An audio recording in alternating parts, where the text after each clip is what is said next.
Welcome to The Explainer. The Indian SUV market is, without a doubt, one of the most competitive in the world, and it just got a massive jolt. The legendary TATA Sierra is back, and it's launching directly against the freshly updated Kia Seltos. And let me tell you, this isn't just about two new cars. This could be a real shift in the entire auto landscape. So the big question on everyone's mind is, are these new models just a flash in the pan? Or are they a genuine threat to the cars that have been ruling the segment for years? To figure that out, we've got to start with where all this noise is coming from.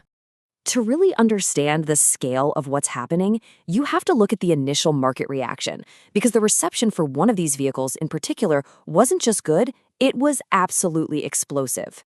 Check out this number, 3 to 400.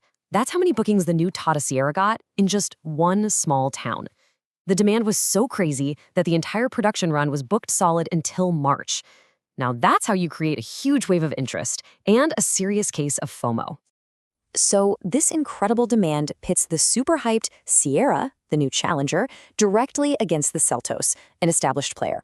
Now, the Seltos is still a really successful car, but its monthly sales had kind of cooled off from a peak of 9,000 units to around 6,000 or 7,000. The stage was perfectly set for a big showdown. Okay, now let's talk about the design, because this is where the two cars' philosophies just go in completely opposite directions. Seriously, they could not be more different in the statement they're trying to make on the road. You see, experts are describing the Sierra as a lifestyle vehicle.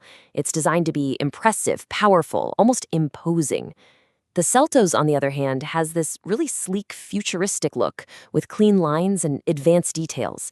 It's the kind of design that's probably going to age really, really well. And this quote right here, it just nails the Sierra's core appeal. It's what experts are calling a bocal gelmane vali gardi, which basically means it's a car designed to make a statement, to turn heads, and to have this commanding presence. It is all about road impact. But okay, what's the story on the inside? Looks are one thing, but practicality is a whole other ballgame. And this is where the numbers get really interesting and reveal a few pretty big surprises. Now here's something that's kind of wild. While the Seltos is technically the longest vehicle in its segment, the Sierra absolutely crushes it when it comes to practical usable space. Thanks to a longer wheelbase, it's got more room in the cabin and a massive 622-liter boot. I mean, that just dwarfs the Seltos' 447 liters. And this expert observation really drives that point home. The Sierra's interior room, especially in the back seat, is so generous that people are comparing it to larger, more expensive SUVs from the next segment up. That kind of space management is a total game changer. Now, if you look at the entry-level models, there's a clear difference in strategy. The base Seltos comes ready to go with a touchscreen and speakers. The Sierra, on the other hand, surprisingly, leaves a screen out of its base model entirely. This feels like a very deliberate move to push buyers who want that modern tech towards the popular mid-tier Pure and Pure Plus variants. Okay, so with these clear strengths and weaknesses in mind, let's get back to our big question. Can these two challengers actually disrupt the established order and really shake the foundations of this whole segment? First things first, before we can even answer that, we have to acknowledge the king of this segment. For years, the Hyundai Creta has just consistently dominated the sales charts, setting an incredibly high bar for any newcomer to even get close to. So that brings us to the million-dollar question, doesn't it? Can the Sierra's massive hype and the Seltos' fresh new appeal combine their forces to finally dethrone the king? Well, the expert consensus seems to be probably not.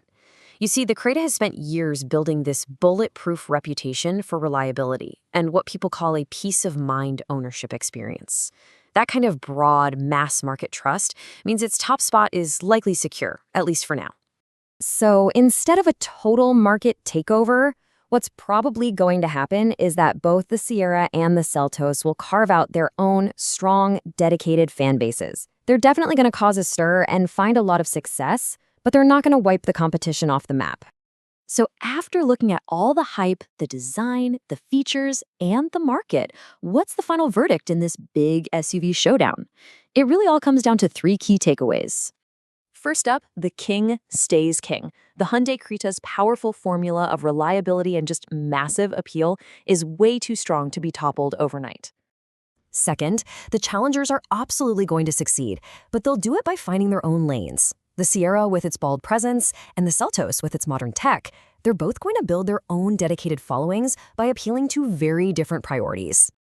And finally, the most important point of all, the real winner in all of this is the Indian car buyer. You, us. This level of intense competition is just fantastic news for anyone who's in the market for a new car. This whole battle means more choices, better features, and more value across the board than we've ever seen before. And it leaves us with one final thought to chew on. When the market gets this competitive, what does it mean for the future of innovation? What will these